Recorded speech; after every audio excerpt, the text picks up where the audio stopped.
Ya, saya nggak habis pikir, boys, dengan para pemain-pemain dari Timur Tengah ya, dari negeri onta sana, yang bermain selalu seperti itu, selalu menguji kesabaran.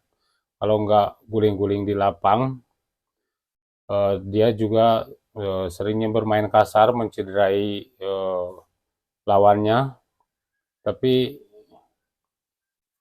apakah memang harus seperti itu gitu bermain bola gitu kan? Nggak seperti itu juga, karena kan di sepak bola juga ada aturan, ada fair play. Tapi mereka selalu melakukan hal-hal yang seperti itu, teman-teman. Dan hal-hal seperti itu mengundang reaksi dari teman-teman kita, dari netizen kita. Mereka bersuara, mereka berkomentar untuk karena mungkin mereka juga tidak puas, mereka tidak eh, merasa disakiti ya kalau memang bermain bermain bola seperti itu. Karena Indonesia itu kan mengundang mereka untuk bermain bola gitu, bukan untuk main berguling-guling seperti itu, bermain tidak melawan, hanya bertahan seperti itu kan sungguh-sungguh tidak baik lah untuk nasional kita ya, bermain bola seperti itu, hanya sebelah aja kita bermain.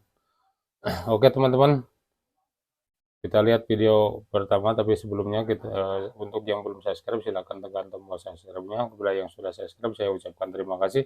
Semoga kebaikannya dibalas Allah Subhanahu wa taala, serta apa yang dicita-citakan dikabulkan Allah Subhanahu wa taala. Oke, kita lihat video pertama. Libanon, ya Allah. Lu ngapain di lapangan, ngapain? Libanon di lapangan ngapain? Kita kan timnas Indonesia niatnya mau uji coba buat kualifikasi Piala Dunia. Kenapa disuruh uji kesabaran lawan lu? Hah? Kalau nggak mau main bola bilang, kayak Kuwait ngundurin diri, ngeghosting bilang. Jadi kita cari lawan lain. Lu mah udah nggak mau main bola, mau cederain pemain-pemain timnas. Kenapa? Udah gitu sering-sering banget tuh tiduran di lapangan. Nggak ada rumput bagus di Libanon, nggak ada rumput bagus. Nih kita tuh mau ujian tuh ya, evaluasi sih harusnya. Besok-besok tuh kita cari temen yang pinter. Ya biar kita keikut pinter, bukan temen yang nyebelin kayak Libanon. Tahu gitu main kayak tadi ya di hotel tempat lu nginep gue taruh pocong lu kayak gitu.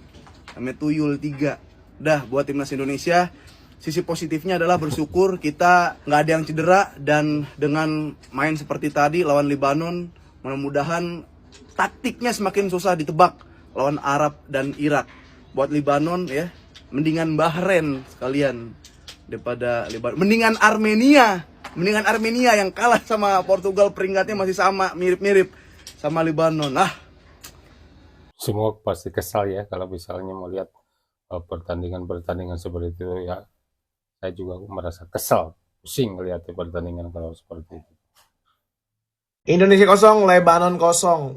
Ampun dah gua gedek banget ngeliat pertandingan ini. Ini kan pertandingan uji coba ya kan, dimana lu kalau menang lumayan bisa dapet poin dan bisa naikin peringkat lu di FIFA, ya kan? Ini apalagi berguna banget untuk Indonesia nih yang bakal bertanding di kualifikasi Piala Dunia juga. Bentar lagi nih. Ini Indonesia emang bener-bener menurut gua nih bukan cuma uji coba secara taktik dan juga permainan, tapi secara mental abis-abisan deh nih. Pemain Indonesia mentalnya diuji abis sama Lebanon. Menurut gue ya, kalau emang lu pengen uji coba secara taktik, nggak usah manggil tim-tim yang bahlul. Ya dalam artian udah main bertahan, ngulur-ngulur waktu. Yang lu cari apa Lebanon? Apalagi di menit-menit akhir kan Marcelino ngasih bola ke pemain Lebanon, seolah tuh kayak bolanya kenceng. Emang bocah-bocah pada drama di Lebanon. Tom Haye kepancing lah di sini. Jangan kan Tom Haye, kita aja nonton kesel. Sumpah gue kesel lihat pemain Lebanon bertahan habis-habisan kayak gitu. Nyari apa? Lu Jose Mourinho serangan baliknya oke. Ini apa? Serangan mental. Emang nyari pengen menang mental doang kalau Lebanon. Cuman ini jadi catatan penting ya buat para pemain timnas dan juga pelatih-pelatihnya nih, dimana lu bakal nemuin perlawanan lebih dahsyat lagi dari Shywar ya, dan juga supporter yang bakal lebih dahsyat lagi nanti. Semoga Indonesia bisa lebih efektif secara taktis dan juga mentalnya lebih kuat lagi. Jangan sampai kepancing. Sampai Jaya Ijes pun kesel banget turun tangan sang kapten loh, sampai mau nenangin tapi kepancing emosi juga. Ya udahlah, menurut lu gimana nih? Yang diambil Tom Haye yang nggak mau salaman salah atau enggak? Komen di bawah. Ya, Tom Haye sampai nggak mau salaman ya, karena saking kesalnya, mungkin saking pusing dia melihat mental-mental para pemain dari negeri onta sana yang seperti itu mentalnya. Mental apa ya seperti itu ya, hanya main guling-guling aja di lapangan, atau mungkin di negara sana tidak ada rumput bagus kali ya. Di sana hanya pasir gitu. Uji coba sih uji coba bos, tapi nggak 0 shot on target juga kali, karena pasalnya full time timnas Indonesia harus tahan imbang oleh Lebanon 0-0. Hoho. Inilah fakta yang harus kita terima. Uji coba terakhir sebelum ronde keempat boy. Sebenarnya kayak gimana jalannya pertandingan, apa aja yang menurut kita itu kurang, apa kelebihannya, mari kita bahas boy. Sesuai perkiraan gua, Patrick turun pakai 4 back lagi nih. Nggak ada yang salah sebenarnya. Tapi approaching play-nya, kalau misalnya kalian lihat, itu selalu bola di wing, cut inside ke dalam, crossing incer far post, dan gagal. Tanpa plan B. Bang, kata lu kalau menang kalah seri nggak apa-apa bang, kan ini uji coba bang. Bener, menang kalah seri itu nggak ada masalah. Yang jadi problem adalah tanpa shot on target bos. Lebanon aja ada 1 shot on target tuh, yang berhasil ditepis sama Emil. BTW Emil main keren Chemistry antara Miliano sama Yakob itu harus dimatengin lagi menurut gua. Karena Miliano itu bener-bener kakinya kiri doang, dapat kesempatan untuk crossing, kanannya begitu. Yakob juga sama menurut gua, kakinya kanan doang nih, kirinya nggak bisa. 6 pemain gak masuk DSP. Yang gue kaget Nathan, Beckham, dan Patinama yang di pertandingan kemarin mainnya bagus, itu nggak dibawa boy. Katanya sih ada yang sakit, ada yang masalah taktikal, gue nggak tahu lah. Man of the match versi gue di pertandingan kali ini itu adalah Ricky Kambuaya boy. Kalau bisa disuruh milih Ricky, Eliano, atau Marcelino di nomor 10, gue dengan sangat gampang akan pilih Ricky di nomor 10. Kalau kita main pakai 4-2-3-1 kayak begini. Dan gue jujur nggak paham apa alasan Lili Pali dipanggil terus, gue nggak paham. Udah dicoba berkali-kali loh. Kalau sampai round 4 masih dibawa padahal semua pemain fit nih. Nggak paham gue, jujur nggak paham Wibowo juga debut di pertandingan kali ini boy. Ya gue nggak bisa menilai banyak, masih kelihatan banget groginya. Si James mainin peran wingback sebelah kiri dengan skema 4 back, itu bener-bener cakep banget boy. Cuma gue nggak paham kenapa masukin Yance nih. Bener-bener ya ngerusak momentum aja. Tapi nggak apa-apa lah, namanya juga uji coba 180 menit menuju Piala Dunia, kita cuma butuh sekali menang dan sekali imbang. Gue sih jujur ya optimis nih. Tapi masih belum yakin itu. Gue sih berharap skema 4 back ini tetap dipakai dan berharap Arab main nge-press kita. Karena kalau misalnya Arabnya main defense slow block juga begini dan kita bingung, Arab counter attack dengan Firas Alburaikan dan juga Salem Aldosari. Assalamualaikum Beijing Kalau menurut kalian gimana boy? Coba tulis di bawah Terima kasih banyak buat nontonnya. Bye. Ya, Dylan Wibowo masih kelihatan bingung ya sepertinya di atas lapangan, atau mungkin dia masih demam panggung teman-teman. Karena kan dia baru pertama kali masuk timnas Indonesia ya, baru pertama kali dari setelah selesai naturalisasi, dia baru kali ini langsung main di timnas Indonesia, sehingga dia masih kebingungan, masih mungkin mencari-cari atau gimana gitu ya, soalnya bermainnya seperti itu belum bisa berbuat banyak gitu teman-teman. No shoot on target hasil pertandingan timnas Indonesia lawan Lebanon, jadi akhirnya 0-0, nggak bisa nyetak gol lagi-lagi. Miliano Jonathan yang bermain cukup baik di babak pertama hingga pertengahan babak kedua tidak mampu memberikan assist ataupun mencetak gol, bahkan shoot on goal pun tidak ada. Dari total 8 shoot yang kita tembakkan semuanya off target alias melenceng baik ke atas ataupun ke samping. Adrian Wibowo yang diturunkan pada babak kedua pun tidak dapat membuat perbedaan yang terlalu mencolok di lini depan kita. Ditambah drama Lebanon di penghujung babak kedua memperburuk keadaan, jadi kita makin sulit untuk mencetak gol. Karena Lebanon selain drama juga parkir tank di belakang. Lebanon beruntung nggak ada Jusa main, kalau ada lihat aja.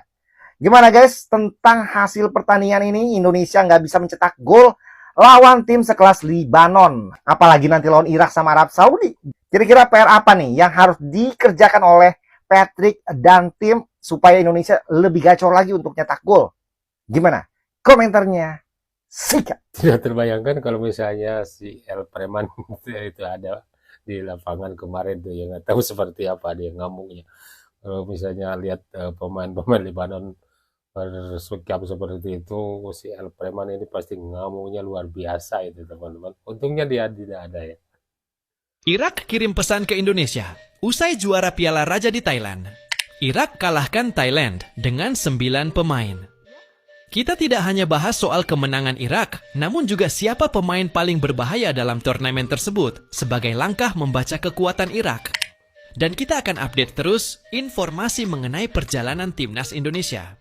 Irak akan bertemu timnas Indonesia pada 12 Oktober mendatang guna menentukan langkah ke Piala Dunia 2026.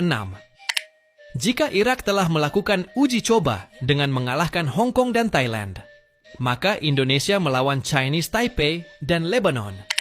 Dalam laga pertama, mereka sukses mengalahkan Hong Kong yang berada di ranking 147 FIFA dengan skor 2-1. Menariknya, Irak berhasil comeback setelah tertinggal, dan Muhammad Ali sukses mencetak 2 gol kemenangan mereka. Pada laga melawan Thailand, mereka harus bermain dengan 9 pemain akibat 2 kartu merah. Masing-masing untuk pemain Persib Bandung, Frans Putros pada menit ke-77. Kemudian, kartu merah untuk pencetak gol kemenangan mereka, yaitu Muhammad Ali.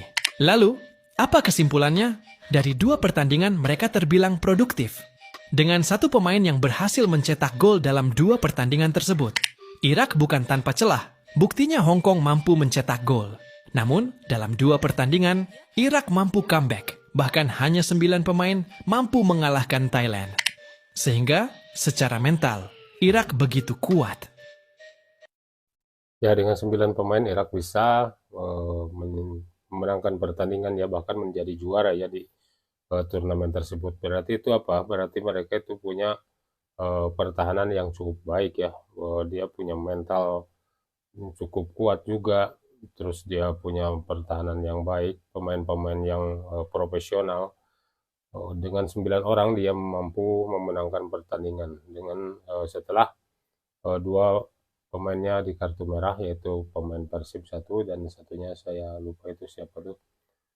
Berarti mereka itu punya kekuatan skuad yang cukup baik, teman-teman. Nah, itu kan memberi sinyal untuk Indonesia. Sebentar lagi Indonesia akan melawan mereka. Tapi mudah-mudahan dengan skuad sekarang Indonesia bisa memenangkan pertandingan nanti di round 4 itu ya.